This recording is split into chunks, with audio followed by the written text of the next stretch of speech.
lies that have been said along the way, including who the actual victims were, who ended up being white. People are totally absorbed in the Kyle Rittenhouse trial, and you have to ask, why is that? Why is it so fascinating? Well, part of the reason it's just so interesting is because the facts are so different from what we've been told for more than a year. Completely different. For more than a year, big tech and its lackeys throughout our media have spread misinformation about Kyle Rittenhouse. Well, that's embarrassing. What are they going to say? Well, they're not going to admit it, of course. They're going to make certain you don't learn about it.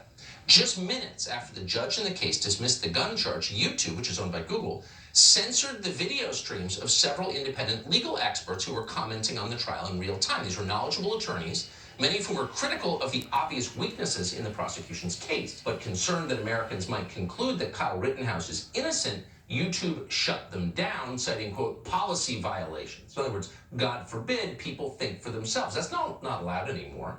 You know, and so what's going to happen is for people who think they knew the story going in, and then if the verdict is he's acquitted, they're going to be going, wait a minute, they really got that wrong. Those are people who had not been paying attention to the facts. During Alexis's report, they put up the image of the assistant district attorney, Thomas Binger. If we could put that up again, where in the closing arguments, he actually picked up Kyle Rittenhouse's AR-15 that he had used.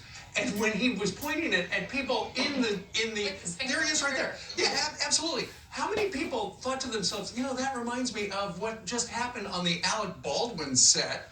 And what he is doing right there is he is breaking the #1 firearm safety rule. You never place your finger on a trigger unless you have a target you're going to neutralize. And so what you have essentially, and the New York Post writes this morning, you've got a prosecutor prosecuting gun crimes with little understanding of actual guns. Everyone knows.